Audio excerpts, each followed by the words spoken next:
तो हम लोग शुरू कर रहे हैं Manoj Khandelwal fast and instant chiropractic acupuncture techniques में, जिसमें हम जानेंगे खंडेलवाल स्टाइल ऑफ मेरिडियन ची एक्टिवेशन एक्यूपंक्चर को। और इसको हम थोड़ा सा समझते हैं स्लाइड्स के माध्यम से। तो ये जो प्रोग्राम है वो खंडेलवाल मेरिडियन ची activation acupuncture for fast and instant result. यानी ये क्यों कर रहे हैं हम? क्योंकि हमें तुरंत उनको और बड़े अच्छे तरीके से रिजल्ट देना है। क्योंकि पेशेंट अगर पहले दिन रिजल्ट नहीं लेगा या रिलीफ नहीं लेगा तो वह वापस नहीं आता है, ये टेंडेंसी होती है। तो हम लोग जो चीज सीख रहे हैं वो किस चीज के लिए सीख रहे हैं कि हम अपने क्लिनिकल रिजल्ट को कैसे बेहतर करें। किस किस कंडीशन में? जो भी मस्कुलर स्केलेटल पेन होता है, जो आपके बोन जॉइंट्स लिगामेंट टेंडन और मसल्स को असर डालता है, उन सब के बारे में। तो यहाँ पर हम लोगों को कुछ खास बात का ध्यान रखना है कि जो चीज हम लोग करने जा रहे हैं वो करने जा रहे हैं निडलिंग सीक्रेट से और पॉइंट सिलेक्शन के सीक्रेट्स। पॉइंट टीसीएम वाले ही होंगे, लेकिन काम करने का तरीका यहाँ पर अलग हो जाता है, क्योंकि आपको फास्ट और इंस्टेंट रिजल्ट देना है। तो अब यहाँ पर दो चीजें आपको समझनी है जो उसके सीक्रेट है। एक हो गया टीसीएम पॉइंट्स और दूसरा हो गया ची एक्यूपंक्चर। तो हम पॉइंट जो लेंगे वो टीसीएम का लेंगे, लेकिन जो काम करेंगे वो ची एक्यूपंक्चर से करेंगे। ची एक्यूपंक्चर से पूरे भारत में मैंने काम करते हुए किसी को देखा नहीं है। देची एक अलग चीज है और ची एक्यूपंक्चर अलग चीज है। देची देते हुए तो मैंने बहुत लोगों को देखा है, लेकिन ची एक्यूपंक्चर करते हुए मैंने देखा नहीं है। तो इसलिए मैं चाह रहा हूँ कि आप लोग ची एक्यूपंक्चर करें। ये मैनुअल होता है, इसमें मशीन की जरूरत बिल्कुल नहीं होती। आप जो भी काम करते हैं वो हाथ से करते हैं। ज्यादा से ज्यादा आपको जरूरत पड़ती है तो एक्यूपेन की पड़ती है। ये एक सस्ता सा इंस्ट्रूमेंट है जो आपके पॉकेट में आप रखकर आराम से कहीं भी मूव कर सकते हैं। तो आपके पॉकेट में तीन चीजें होनी चाहिए: वकालिया सीड, निडल्स और ज्यादा ज्यादा एक ही पेन। और इससे आप होम विजिट भी कर सकते हैं, क्लिनिक भी चला सकते हैं, सारा काम कर सकते हैं। तो अब हम लोगों को यहाँ पर जो सेक्रेट्स है वो दो चीजों पे कंसंट्रेट करना है। टीसीएम पॉइंट का हम इस्तेमाल करेंगे और ची एक्यूपंक्चर स्टाइल में काम करेंगे। तो ये कुछ सीक्रेट्स आपको याद दिला देते हैं जो मैंने पिछले क्लास में भी बताया था। आगे इसकी जरूरत पड़ेगी। तो यहाँ नंबर जो होंगे ना सबके अलग अलग होंगे। ये नंबर इसलिए दे रहा हूँ कि उस समय के नंबर मैंने बदले नहीं है, ताकि आपको उसमें 5 नंबर जो गोल्डन रूल थे, ऐसे सैकड़ों मैंने गोल्डन रूल बताए थे, तो उसका 5 नंबर हमने बताया था अप्लाई ची एक्यूपंक्चर। तो वही ची एक्यूपंक्चर का एडवांस वर्सन अब हम आपको बताने जा रहे हैं। तो बेस तो आपको हमने पहले ही क्लियर कर दिया, अब इसका एडवांस वर्जन भी हम आपको दिखा देंगे। एडवांस बताते समय मैं वापस एक बार आपको बेसिक भी बता दूंगा। तो अब आते हैं हमारे निडल पार्ट पे। तो निडल पे जो काम हम करेंगे ची एक्यूपंक्चर के लिए, तो वहां पर एक वर्ड आप नोट कर लीजिए। वहां पर हम करेंगे दाव इन निडल टेक्निक।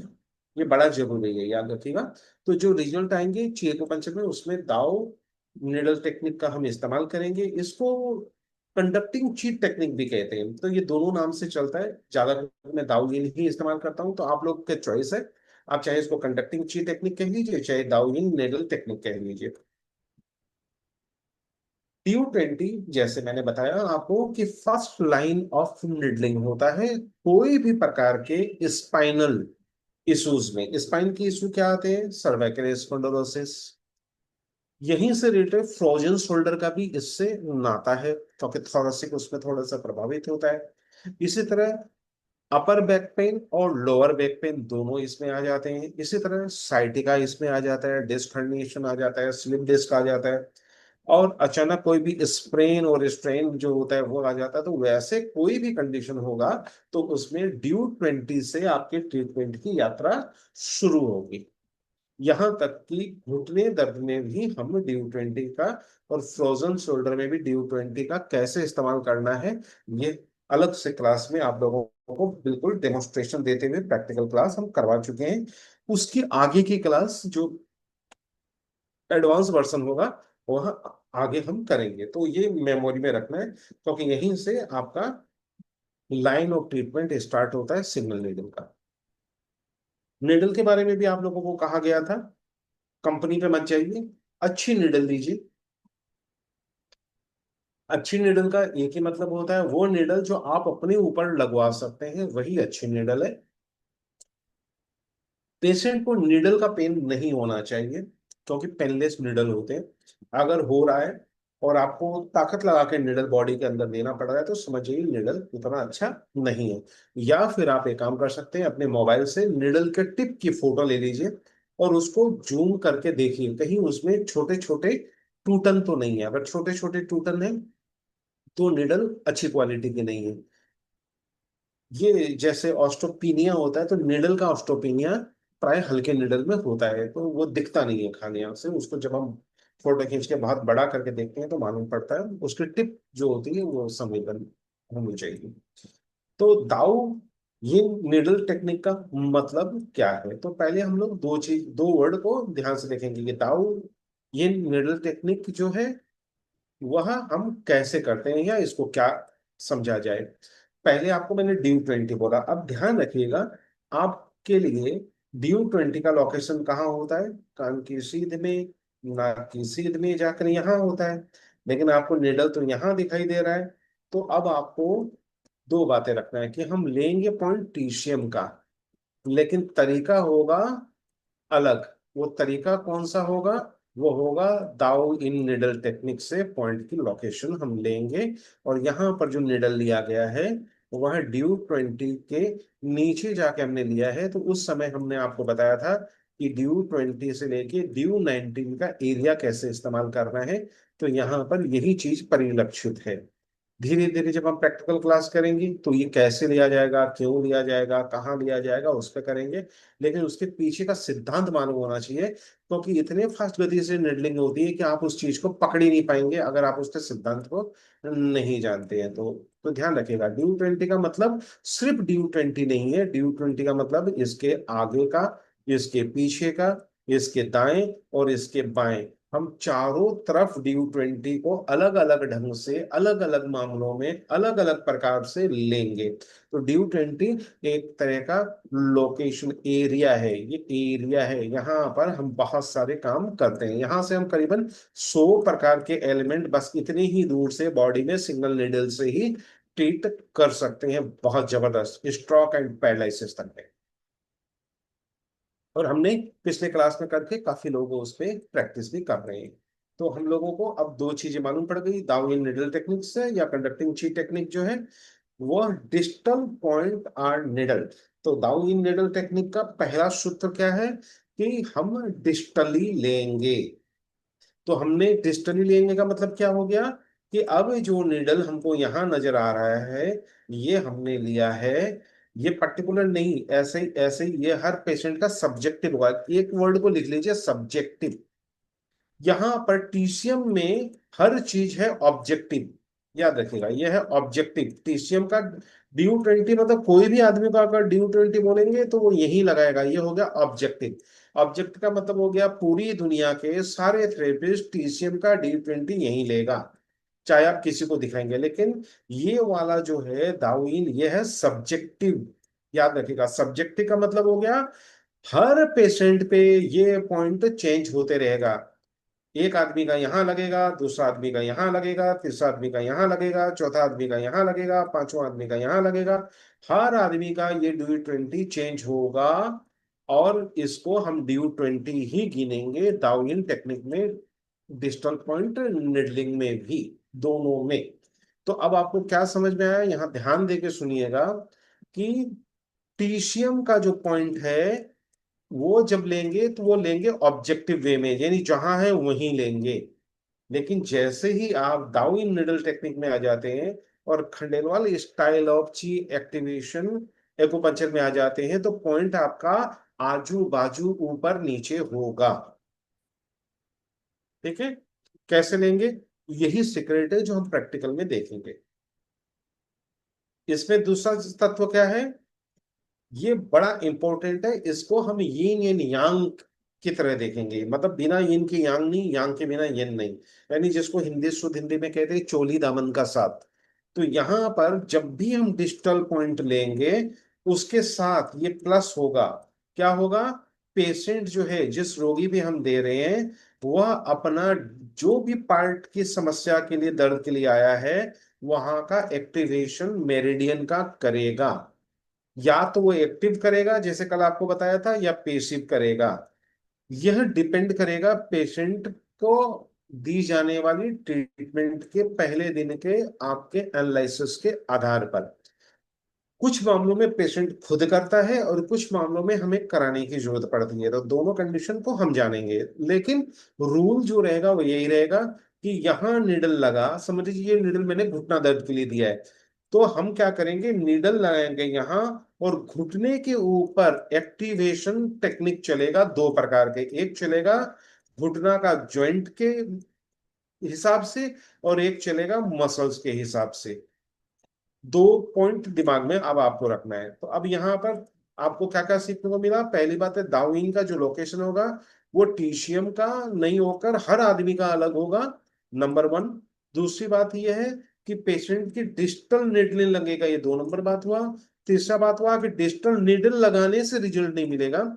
यहां से हमको ची पे अभी आगे बताएंगे काम करना है। और समझ लीजिए ये मैंने घुटने के लिए दिया, तो घुटने के पास के दो चीज, ये तो घुटना जो है वो एक तो जॉइंट है, तो एक जॉइंट, और दूसरा हम लेंगे घुटना का मसल से दो पर जो भी मेरिडियन है उस मेरिडियन को एक्टिव करना जरूरी है। तो ये दोनों काम एक साथ होंगे। अब हम आगे बढ़ते हैं, ये सारे सीक्रेट दिमाग में रखिएगा, क्योंकि ये सीक्रेट को छोड़ के आप इंस्टेंट रिजल्ट नहीं दे पाएंगे। रिजल्ट दे पाएंगे लेकिन इंस्टेंट नहीं दे पाएंगे। तो अब आपको क्या समझ में आएगा, TCM local points versus digital points.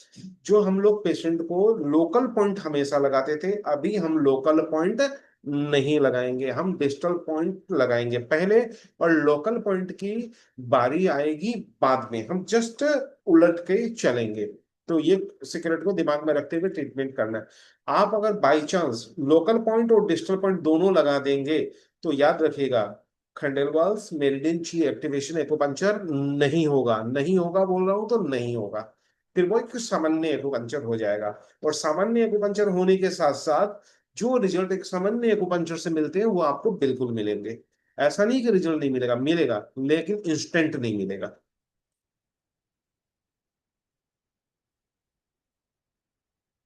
Rule number golden का, movement of the painful part. तो ये जहां पर हमने मूवमेंट इस्तेमाल किया है, मूवमेंट का मतलब पैर हिलाना नहीं है। मूवमेंट का मतलब हो गया मेरिडियंस ची मूवमेंट, याद रखिएगा। जब भी मैं वर्ड इस्तेमाल करूंगा मूवमेंट, उसका मतलब हो गया उस जगह का, यानी जो डिसीज पार्ट है उस जगह का मेरिडियन में ची का मूवमेंट करना है। वह कैसे करना है उसके आगे चलकर और भी आपको टेक्निक्स पहले निडल के सीखने होंगे, तो उसके बाद वो चीजों को और ज्यादा मैं व्याख्या करूंगा।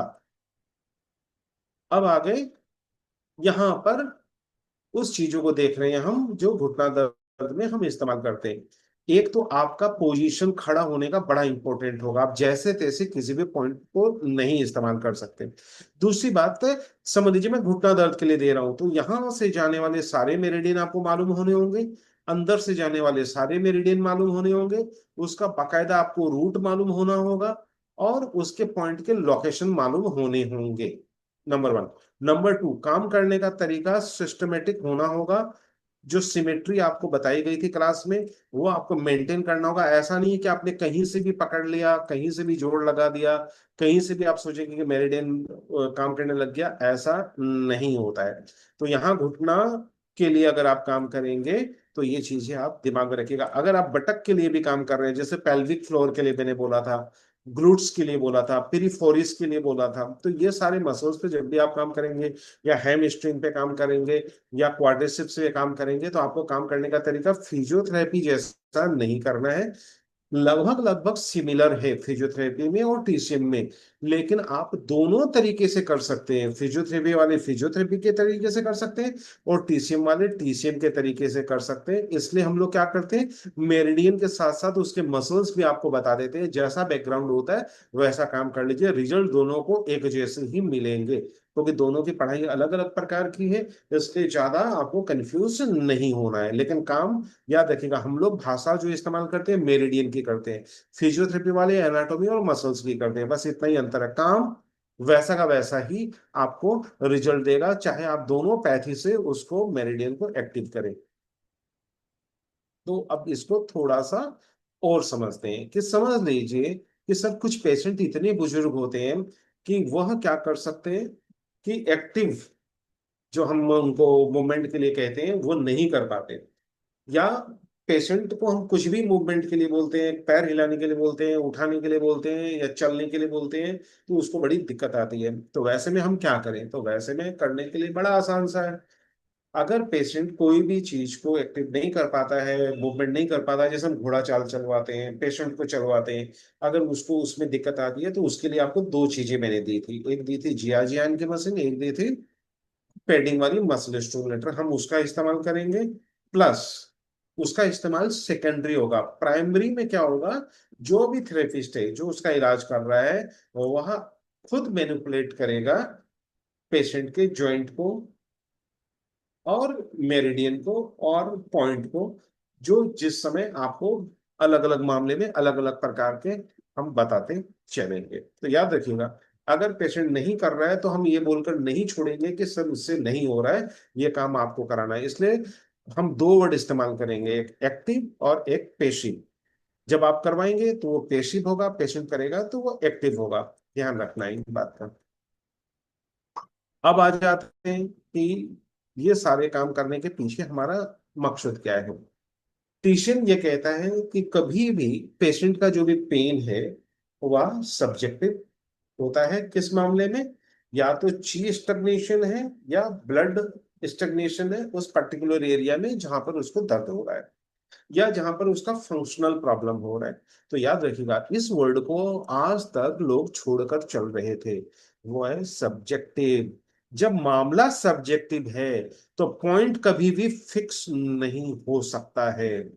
हर आदमी का पॉइंट एक ही जगह नहीं मिलेगा, वो आपको दाएं बाएं ऊपर नीचे मिलेगा, क्योंकि मामला सब्जेक्टिव है, ऑब्जेक्टिव नहीं है। अगर ऑब्जेक्टिव का मतलब है कि जो चीज जहां है वहीं होगा, चाहे वो दुनिया का कोई भी मरीज हो। तो ये चीज जिस दिन आप सीख जाएंगे, जब इसको आप सब्जेक्टिव को हटा के ऑब्जेक्टिव करेंगे, तो वो टीसीएम हो जाएगा, याद रखिएगा। और जैसे ही आप उसको सब्जेक्टिव मान लेंगे, वह हमारा चेकोपंचर के टेक्निक से काम करने वाला सिद्धांत हो जाएगा। ये दिमाग में रखना है। अब दिमाग में क्या रखना है, इस चीज को थोड़ा सा और समझते हैं। क्योंकि जब ये सब्जेक्टिव हो जाता है तो ऐसा क्यों होता है कि हमारा सिद्धांत जो है वह हम टीसीएम का क्यों बदल रहे हैं? देखिए, टीसीएम एक साधारण सा बात कहता है। वो ये कहता है कि जब भी पेशेंट के मेरिडियन में, देखिए हम अगर कायरो से भी जाते हैं या टीसीएम से जाते हैं या फिजियोथेरेपी से जाते हैं, तो सब में एक बात कॉमन है। कॉमन क्या है? कि जैसे ही पेशेंट का अलाइनमेंट चेंज होता है, उसको जहां जहां अलाइनमेंट का प्रेशर या स्ट्रेच क्रिएट होता है, वहां पर ट्रिगर होता है और पेशेंट को वहां वहां समस्या आती है। जैसे ही हम उसको रेक्टिफाई कर देते हैं, यानी ठीक कर देते हैं, अलाइन कर देते हैं, वो पेशेंट ठीक हो जाता है। तो यही काम हमको क्या करना है? मेरिडियन में करना है। यही काम हमको क्या करना है? स्पाइन में करना है। यही काम हमको क्या करना है? जॉइंट्स में करना है। यही काम हमको क्या करना है? कायरो में करना है। यही काम हमको क्या करना है? चीको पंचर में करना है। तो सीधी सी बात है कि इसको अलाइन करने के लिए पेशेंट अगर स्टेटिक कंडीशन में रहेगा तो ये अलाइनमेंट कभी नहीं हो पाएगा। तो इसको अलाइनमेंट करने के लिए हमको पेशेंट की वो सारी आदतों के रिवर्स के कुछ एक्शन करने पड़ेंगे, जिससे कि पेशेंट अपने पूर्ववर्ती अलाइनमेंट में जल्दी से जल्दी आ जाए। आप देख रहे हैं ये सारे हमारे पास, जब भी पेशेंट का ब्लड पूरी तरह ऐसा होता है, टूटा फूटा नहीं होता है, उस पेशेंट की ठीक होने की क्षमता ज्यादा होती है। जैसे एक ने सवाल किया, सर आपने डाइट पे नहीं बताया। तो मैं थोड़ा अगर उसके टूटे फूटे होते हैं तो उसमें बीमारियां होती है। हम जब भी किसी भी बीमारी का टेस्ट करते हैं तो हम सारा ये ब्लड से ही तो सब चीज जान लेते हैं। यानी ब्लड इतना पावरफुल है कि बॉडी के सारे इंफॉर्मेशन आपको देता है। इसलिए एक तो हेमोग्लोबिन का बॉडी में सही होना पेशेंट की रिकवरी के लिए जरूरी है, और एक दूसरा नॉन डायबिटिक कंडीशन होना उसका जरूरी है। तीसरा, उसका ब्लड जो है वह सही प्रकार का होना जरूरी है। ये सही प्रकार का होना में बहुत चीजें आ जाती है जो आगे चल के आपको हम बताएंगे। तो इसलिए हम लोग यहाँ क्या करते हैं, डाइट एंड न्यूट्रिशन में life force energy drink patient को 100% रिकमेंड करते हैं। तो जो लोग हमारे नए लोग हैं उनको नहीं समझ में आएगा, पुराने लोगों को मालूम है क्योंकि इसकी क्लास हम दे चुके हैं। तो 100% लाइफ फोर्स एनर्जी ड्रिंक देना है। क्यों देना है इसके पीछे रीजन बताता हूँ। रोगी जब भी आपके पास आया है तो सीधी सी बात है कि उसको स्टेग्नेशन ऑफ ची या स्टेग्नेशन ऑफ ब्लड, यानी ब्लड की बात हम तो टीसीएम में भी कर रहे हैं ना, या तो उसकी ब्लड बाधित हुई है या ची बाधित हुई है। टीसीएम ये भी कहता है कि ब्लड के साथ हमारा ची ट्रेवल करता है। और सबसे बड़ी बात है, जब आपके पास, जैसे मैं एग्जांपल प्राय दे चुका आपको, कि घर के खाने के सिलेंडर में अगर गैस नहीं है, आप कितने भी अच्छे खाना बनाने वाले हो, आपके पास कितने भी अच्छे पनीर पड़े हो, आप खाना नहीं बना पाएंगे, गैस का होना जरूरी है। तो बॉडी एक सिलेंडर है, उसके अंदर अच्छी चीज कितनी है उससे एक्यूपंक्चर काम करेगा। एक्यूपंक्चर आप बाहर से कुछ भी नहीं डाल रहे हैं, जो बॉडी के अंदर पहले से मौजूद है ताकत, जिसको हम ची कहते हैं, उससे आप बॉडी को हील कर रहे हैं। अगर बॉडी के पास ऐसी ची है जो काम की नहीं है, खुद बीमार है, तो सीधी सी बात, आप कितना भी एक्यूपंक्चर कर लीजिए, यह बॉडी को रिपेयर नहीं करेगा। क्यों? इसको पहले तो सेल्फ रिपेयरिंग चाहिए, उसके बाद जब ये ऐसा हेल्दी हो जाएगा, ये हेल्दी जाकर फिर सेल में जाकर बॉडी को ठीक करेगा। इसलिए ज्यादा एक्यूपंचिस्ट पुराने बीमार लोगों को जल्दी ठीक नहीं कर पाते हैं, क्योंकि वो लोग बात तो ची की करते हैं, लेकिन ची का निर्माण की चेष्टा नहीं करते हैं। इसलिए आपको यहाँ पर क्या करना है, लाइफ फोर्स एनर्जी ड्रिंक देके उसकी ची को अच्छा बनाना है, तब जाके उसका बॉडी का ची उसको ठीक करेगा। इसलिए ची पहले बनाना जरूरी है। क्यों? स्टेग्नेशन ची और ब्लड उस पर्टिकुलर एरिया का मूवमेंट के लिए भी आपके पास अच्छी ची होनी जरूरी है। नहीं तो वो स्टक ही रहेगा, वो आगे बढ़ेगा ही नहीं और हील करेगा भी नहीं। अब जानते हैं अलग सीक्रेट को। गोल्डन रूल है, twist the body and meridian. जब भी हम कोई भी प्रकार का काम करते हैं तो हम मेरिडियन पॉइंट पे ही काम करते हैं। और मेरिडियन के पॉइंट को एक्टिव करने के लिए, उसमें फ्लो बढ़ाने के लिए उसकी मूवमेंट करवानी जरूरी है। इसलिए हम क्या करेंगे, बॉडी को ट्विस्ट करेंगे, कि हमारे पूरे स्पाइन से पूरे बॉडी का संबंध है। हमारे ड्यू मेरिडियन से बॉडी का संबंध है, हमारे यूवी मेरिडियन से बॉडी का बहुत तगड़ा संबंध है। जितने पेनफुल डिसऑर्डर है उसमें ड्यू मेरिडियन, यूवी मेरिडियन और रेन मेरिडियन बहुत वाइटल चीज है, जो कायरो एक्यूपंक्चर के लिए जरूरी है। तो कायरो एक्यूपंक्चर में हमारे पास चार पांच मेरिडियन है जो हमारे को बहुत तगड़े सपोर्ट करते हैं। एक जीवी मेरिडियन है, एक रेन मेरिडियन है, डीयू है, यूबी है। ये सारे मेरिडियन कायरो एक्यूपंक्चर वाले मेरिडियन है। तो इसमें twist the body and meridian हमें करवाना होगा। इसको थोड़ा सा सीखना पड़ेगा सही ढंग से। तो आप लोगों को मैं लाइव क्लास में लेके ये चीजें सिखाऊंगा, जो आपको फिर पेशेंट से ड्यूरिंग ट्रीटमेंट करवाने होंगे। यह जो ट्विस्ट ऑफ द बॉडी है, ये बहुत प्रकार के होंगे, क्योंकि ये सारा काम होगा मेरिडियन पे। तो मेरिडियन के अनुसार ये होगा, ये योगा या फिजियोथेरेपी के अनुसार नहीं होगा। ये बैठ के भी होगा, लेट के भी होगा, कुछ पर्टिकुलर पोस्चर में भी होगा। लेकिन आप योगा से और फिजियोथेरेपी से बहुत सारे एक्सरसाइज इसके लिए ले सकते हैं, और हम लेते रहते हैं। What is twist? ये ट्विस्ट के बहुत सारे तरीके हैं। इसके बारे में एक क्विक जो गाइडलाइन है, मैं आगे के क्लास में, जब ये आगे के फ्री के क्लास समाप्त हो जाएंगे, तो उसके बाद जब हम ट्रीटमेंट वाले पार्ट में आएंगे, तो उस समय फिर मैं ये आपको वन बाय वन लेके चलूंगा। तो हम लोगों को twist the body and meridian याद रखिएगा, जो भी काम हो रहा है वो मेरिडियन के इर्द गिर्द ही हो रहा है। अब यहाँ पर बात कर रहे हैं कि इसका मकसद क्या है।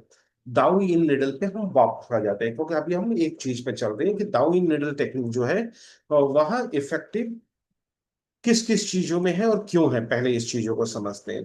तो ये क्या करता है, जो दाऊ इन निडल टेक्निक है, यह आपके ची को और ब्लड को चैनल में यानी मेरिडियन में आगे बढ़ाता है। क्योंकि एक वर्ड हम बार बार सुनने को मिल रहा है कि बीमारी आती है स्टग्नेशन से, क्या चीज का, ची और ब्लड का।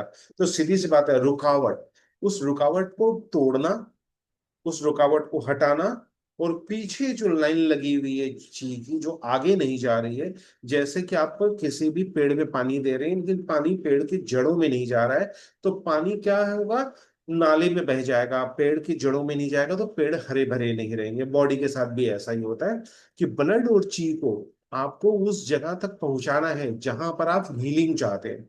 तो जो दाउइन निडल टेक्निक है, ये इस काम को सबसे फास्ट करता है टीसीएम के एक्यूपंक्चर के से। जितने भी टेक्निक है उसकी तुलना में बहुत ज्यादा, बहुत ज्यादा का मतलब बहुत ज्यादा।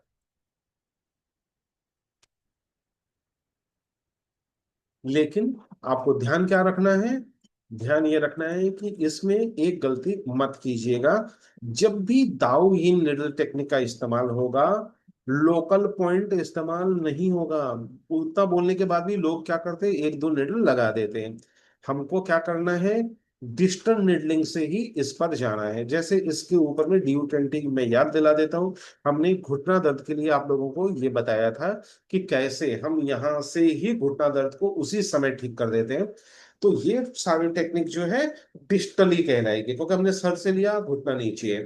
तो डाउन निडल का मतलब क्या हुआ, ये ची को, यानी जब हम सर के ऊपर निडल लगा रहे हैं, दूर लगा रहे हैं, तो मैंने आपको क्या बोला कि डिस्टली निडल तो कर दिया, लेकिन ये निडल लगाने से निडल को क्या मालूम कि मुझे ची भेजना कहाँ है, कैसे क्या करना है।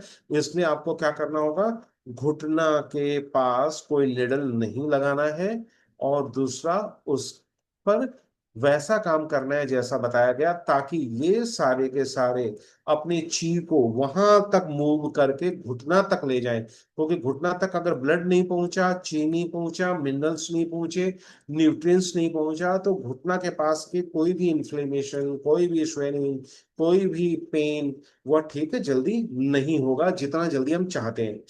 बाकी लोकल नीडल से वो ठीक हो जाएगा, लेकिन उसको जितना समय चाहिए उतना समय पेशेंट अब देने को तैयार नहीं है।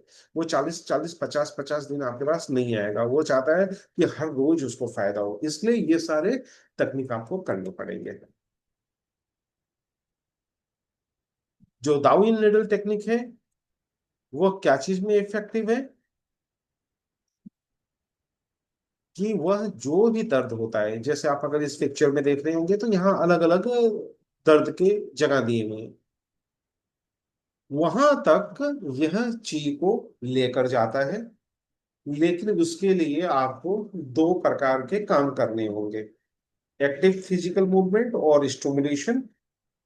ये मैनुअल होगा, ये मशीन से हम तब तक नहीं करेंगे जब तक या तो देने वाला थेरेपिस्ट बुजुर्ग हो, या उसके पास ताकत नहीं हो, या पेशेंट बहुत ज्यादा ताकतवर हो। तब हम मशीन का प्रयोग करेंगे, नहीं तो हम लोग 90% मैनुअल काम करेंगे। दाउमा निडल टेक्निक या इन्वर्टेड हॉर्स टेक्निक याद रखिएगा, क्योंकि मैं आप लोगों को प्राय इस निडल के दौरान एक हॉर्स वॉक जरूर कराता हूँ। ये हॉर्स वॉक के नाम पर ही इसका जो नाम पड़ा है वो इन्वर्टेड हॉर्स टेक्निक पड़ा है, और दाउमा निडल टेक्निक तो है ही। तो इसको हम लोग थोड़ा सा बेहतर ढंग से और आगे समझते हैं कि क्लिनिकल लाइफ में इसको हम कैसे इस्तेमाल करेंगे। उसका इस्तेमाल के लिए आपको ध्यान रखना है, 2 से 3 पॉइंट एक एरिया का, एक मेरिडियन के ऊपर हम मैक्सिमम रूप से लेंगे।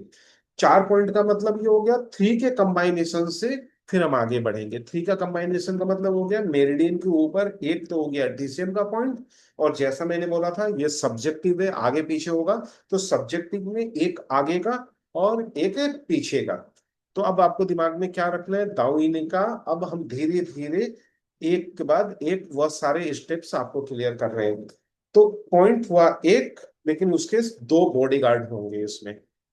तो 1 पॉइंट 2 बॉडीगार्ड सिद्धांत याद रखना है आपको। ये 1 पॉइंट और 2 बॉडीगार्ड सिद्धांत में आपको एक बात ध्यान रखना है कि यह आजू बाजू नहीं होगा, यह हमेशा मेरिडियन पे और एक सीधी की रेखा में होगा। जैसे एक पॉइंट यहाँ है तो दूसरा पॉइंट यहाँ और तीसरा पॉइंट यहाँ नहीं होगा, ये बॉडीगार्ड के रूप में होगा। तो असली पॉइंट होगा ये वाला, और इसके दो बॉडीगार्ड, एक आगे के बॉडीगार्ड और एक पीछे का बॉडीगार्ड उसी मेरिडियन पे होगा। अभी लार्ज इंटेस्टाइन मेरिडियन है तो लार्ज इंटेस्टाइन मेरिडियन पे ही होगा, ये बाकी मेरिडियन पे आप इसको नहीं लेंगे। तो ये ध्यान रखेगा, ये बड़ा इंपॉर्टेंट चीज है कि सेम मेरिडियन पे आजू बाजू दो बॉडीगार्ड और एक मुख्य पॉइंट, ये दिमाग में आपको रखना है। ये दाउमा इन्वर्टेड हॉर्स टेक्निक पे अब हम शिफ्ट हो रहे हैं। मोस्ट कॉमनली हम लोग क्या करते हैं, क्योंकि हमारा मेरिडियन है ना ऊपर से नीचे चलता है, तो हम लोग मेरिडियन के रूट में ही ये निडलिंग करते हैं, इसलिए बाजू में नहीं जाएंगे। जो भी आपको पॉइंट लेने होंगे, अगर ये 3 पॉइंट ले रहे हैं, तो अब आपको यहाँ ये समझ में आ जाना चाहिए कि इसका मुख्य पॉइंट कौन सा है, ये वाला इसका मुख्य पॉइंट है। ये 2 पॉइंट कौन है? ये इसके बॉडीगार्ड हैं। अब ये सीक्रेट बताने पे ही समझ में आने वाला था, इसलिए मैंने बता दिया, वरना आप इन 3 पॉइंट को नहीं समझ पाते। दाएं बाएं लगाने से रिजल्ट देगा। अब एक मेरिडियन हमने इस्तेमाल कर दिया, तो जल्दी से हम आसपास में ज्यादा से ज्यादा एक और मेरिडियन ले सकते हैं, उससे ज्यादा नहीं लेंगे। इसलिए प्राय क्या होता है, 10 पॉइंट ले लिए, एक यहां लगा दिया, एक यहां लगा दिया, एक इस पे लगा दिया, एक इस पे लगा दिया। इसमें टीसीएम का पॉइंट जरूर है, लेकिन टीसीएम जैसा काम नहीं है, ये दिमाग में रखिएगा। इसलिए वर्टिकल लाइन में, यानी वर्टिकल लाइन का मतलब हो गया मेरिडियन हमारे शरीर में ऊपर से नीचे ही या नीचे से ऊपर है, दाएं बाएं नहीं है। तो आपकी जो भी निडलिंग होगी वो मेरिडियन के रूट में ही एक प्राइमरी निडलिंग होगी, एक आगे और एक पीछे के हिसाब से होगा। इसको लेंगे कैसे, ये बड़ा इंपॉर्टेंट है। ये जस्ट पॉइंट लिया, निडल ठोक दिया जैसा नहीं होता है, इसको लेने का तरीका मालूम होना होता है। तो लेने का तरीका आगे सीखेंगे, सिद्धांत सीख लेते हैं। अब मेरे को बताइए, इतने सिद्धांत के बाद ये पिक्चर में क्या यह सही निडलिंग है? कमेंट बॉक्स में लिखिए। अभी सिखाया, क्या यह निडलिंग दाव टेक्निक से लिया गया पॉइंट है, वर्टिकल लाइन है? नहीं है। क्यों नहीं है? क्योंकि आपको अभी बताया हमारे सारे मेरिडियन ऐसे चल रहे हैं, इसलिए यहां से यहां आने के साथ साथ ये दो रूट हो गया, ये दो सड़कें हो गई, एक सड़क ये, एक सड़क ये। इसलिए यह सही नहीं है। या तो ये निडल होगा, या फिर यह निडल होगा। अगर दूसरी निडल लगानी होगी तो या तो इसके पीछे लगानी होगी, या इसके आगे लगानी होगी, या फिर इसके पीछे लगानी होगी, या इसके आगे लगानी होगी। ऐसे नहीं चलेगा। बराबर।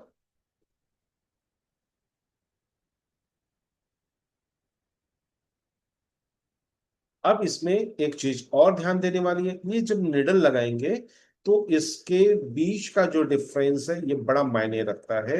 ये ज्यादा से ज्यादा 3 चून का अंतर हो सकता है, उससे ज्यादा नहीं होगा। मतलब ये और ये जो दूरी है, ये मैक्सिमम ज्यादा करके तो 1 चून के ही होंगे, आधा से 1 चून मैक्सिमम। अगर जाएंगे तो ये और ये 3 चून, और ये और ये 3 चून होगा। वैसे 3 चून वाले ज्यादा पॉइंट नहीं है, ज्यादा पॉइंट आपको 1 चून से लेकर 1.5 चून के बीच में ही डिस्टेंस होगा। याद रखिएगा, ये डिस्टेंस 1 से 1.5 चून के भीतर ही होगा आपका ज्यादा तक। कुछ ही पॉइंट है जिसमें आपको 3 चून तक जाने की जरूरत पड़ेगी। ये तुंग एक्यूपंक्चर नहीं है। पिक्चर हम आपको इस ढंग से दिखा रहे हैं कि चीजें समझ में आ जाए। हाँ, तुमने दाओमाओ इन्वर्टेड हॉर्स टेक्निक को अपना सिद्धांत बनाया, ये बात अलग। तो अब आपको क्या समझ में आ गया कि 2 पॉइंट लेना है, चाहे वो बाजू का हो। बाजू में जितने भी पॉइंट होंगे, याद रखिएगा, ये 1 चून से नीचे के होते हैं। जैसे मैंने आपको अभी बताया ना कि इनके बीच का जो अंतर होता है वो मैक्सिमम 3 चून होना चाहिए, लेकिन रिस्ट के बाद इधर के जितने भी पार्ट है इसका ये मैक्सिमम 0.5 चून का ही आपको मिलेगा। 0.5 चून मतलब आधा चून। तो ज्यादा करके यहाँ पर जितने भी अंतर मिलेंगे वो आधा चुन वाले ही होंगे, जो भी 2 पॉइंट होंगे वो आधा चुन के ही होंगे। हमारे इसी बाजू में कम से कम 50 से ज्यादा अच्छे पॉइंट हैं, ये पूरे बाजू में, रिस्ट में।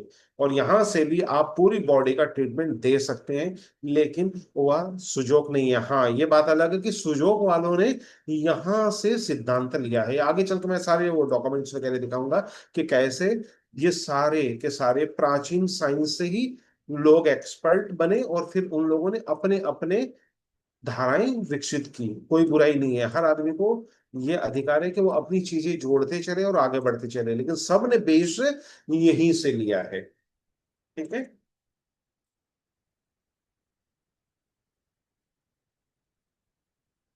अगर मैं तुम के हिसाब से दिखाऊं आपको, तो आपने ध्यान दिया होगा कि तुम के भी सारे पॉइंट ऊपर नीचे ही हैं, लेकिन तुम के किसी भी क्लास में आपको ये जानने को नहीं मिला कि यह आजू बाजू 3 पॉइंट वो क्यों ले रहे थे। वो सीक्रेट मैं आपको आज रिवील कर रहा हूं कि ये सारे के सारे सिद्धांत जो है वह प्राचीन ग्रंथों से दाऊ टेक्निक से ही लिए गए हैं। खाली वहां नहीं, बहुत सारे दूसरे एक्यूपंक्चर जो इंडिपेंडेंट एक्यूपंक्चर बने, उसमें ये सिद्धांत बहुत अच्छे से काम कर रहे हैं। और यहाँ तक कि जितने रिसर्च बेस्ड है, या जितने भी मॉडर्न एलोपैथी फिजिशियंस एक्यूपंक्चर कर रहे हैं, वो लोगों ने भी ये सिद्धांत यहाँ से लिया है। तो मैं एकदम आपको उस रूट वाले पे ही लेके चल रहा हूँ जहां से सारे सिद्धांत दूसरे दूसरे जगह गए, और वहां पर भी उन्होंने उतना ही अच्छा रिजल्ट दिखाया जितने अच्छे रिजल्ट की हमें जरूरत है या जरूरत थी। तो अब इसको थोड़ा सा और मैं स्लाइड को स्पष्ट कर देता हूं। यह इमीडिएट रिजल्ट के लिए हम इस्तेमाल करेंगे, नंबर वन। बेस्ट रिजल्ट के लिए हम इस्तेमाल करेंगे, डिस्टली इस्तेमाल करेंगे। जैसे अभी आप अगर ये बाजू में निडल देख रहे हैं, तो ये हम घुटना दर्द के लिए लिए हैं। लेकिन हर घुटना दर्द के पेशेंट के ये 3 लोकेशन नहीं होंगे, हर पेशेंट का ये लोकेशन बदल जाएगा। क्यों? क्योंकि आपको मैं थोड़ी देर पहले बताया था, यह पॉइंट वैसा नहीं है कि जहां बता दिया वहीं मिलेगा, ये आगे पीछे मिलेगा। जैसे आप अपने घर में किसी पालते कुत्ते को बैठाते हैं, तो कुत्ता एक ही जगह बैठेगा, लेकिन हर बार वो थोड़ा सा दाएं बाएं होकर बैठेगा। तो हर पॉइंट थोड़ा दाएं बाएं होता है, वो दाएं बाएं को पकड़ना ही कला है। हर पेशेंट का बॉडी का अलाइनमेंट एक जैसा नहीं होता है, तो हर पेशेंट के पॉइंट आपको थोड़े 19-20 मिलेंगे, उसी को पकड़ना कला है बस। लेकिन सिद्धांत वही होगा, डिजिटल 3 निडल, ये एक पॉइंट का, फिर 4 निडल वाला भी बताऊंगा। तो एक बार डाउन हो आप सीख जाएंगे, तो बाकी चीज हम आगे कर सकते हैं। तो अब यहाँ पर 3-4 चीजें हैं, तो वो चीजें मैं अगले क्लास में ये सारी चीजें आपको बताऊंगा। तो ये सारी चीजें मैं यहीं पे अभी बार के लिए छोड़ रहा हूँ, क्योंकि आज का क्लास का समय हो गया, फिर आपको नींद आने लगेगी। तो आगे चलकर फिर इसके क्लिनिकल पार्ट पर हम चर्चा करेंगे कि क्लिनिकल हम इन पॉइंट का कैसे इस्तेमाल करेंगे। तो आज का स्लाइड हम यहीं छोड़ रहे हैं, बाकी आगे क्लास करेंगे तो उसमें हम जोड़ेंगे। तो एक बार के लिए इसको हम पॉज करते हैं। मैं मनोज खंडेलवाल, लाइफ विद खंडेलवाल में आप इस वक्त पावर पॉइंट प्रेजेंटेशन से देख रहे थे, खंडेलवाल स्टाइल ऑफ मेरिडियन जी एक्टिवेशन एक्यूपंक्चर। और हम एक पॉज लेते हैं, इसमें अगर कोई चीज समझ में नहीं आया तो वो डिस्कस करेंगे, फिर आगे के क्लास में इसको यहाँ से आगे जारी रखेंगे। तो हमारे 2 टेलीफोन नंबर है, 7002506486 और 9435021306। नमस्कार। एक बार